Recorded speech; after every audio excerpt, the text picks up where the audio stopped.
Hey everyone, Dr. Jeff Peng here.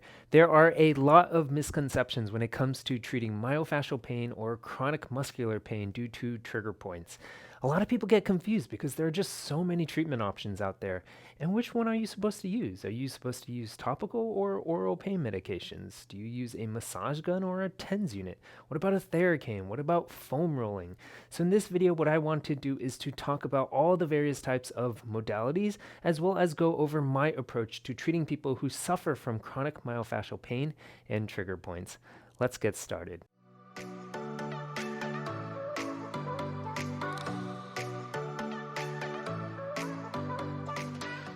Now, if this is your first time watching one of my videos, my goal is to help each and every one of you live an active and healthy lifestyle.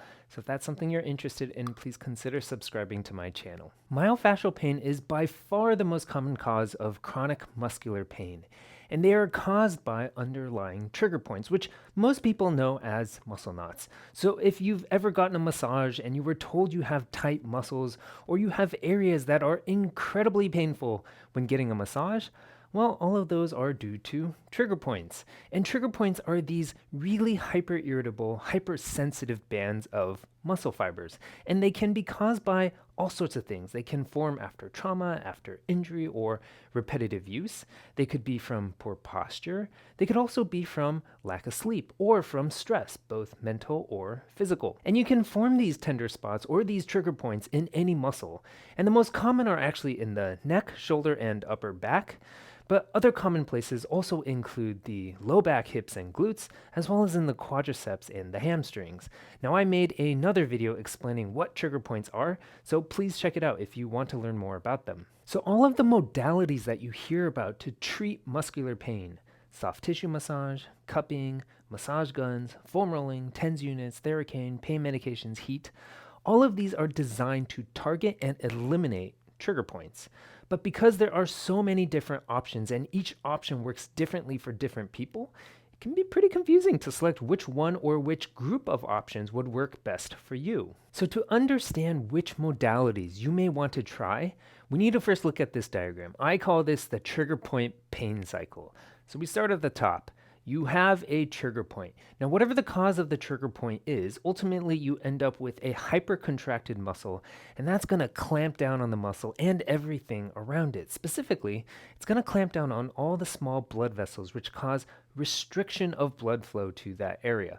Well, blood flow, as we know, is really important to providing nutrients to a muscle, but also in getting rid of metabolic byproducts. So when we have restricted blood flow, these toxic byproducts start to build up, and this is what leads to a chemical imbalance. And it's this chemical imbalance that eventually leads to muscle spasms and muscle tightness.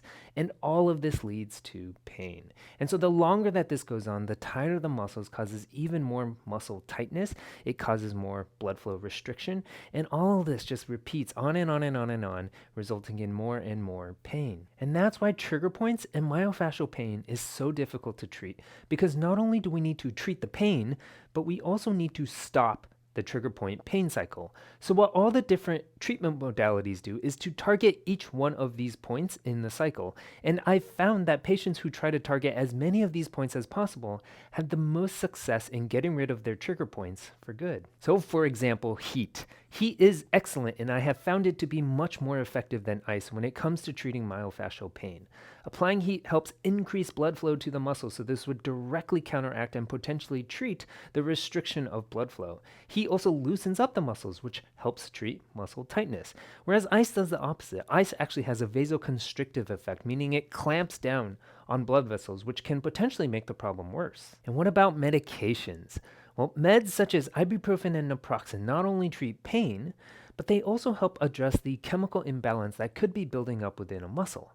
And the same can be said for a lot of prescription medications that we use to treat myofascial pain. And examples of these include duloxetine as well as nortriptyline. Muscle relaxers such as cyclobenzaprine can also be really effective. And what about acupressure modalities? Well, these include massage guns, foam rollers, soft tissue massages.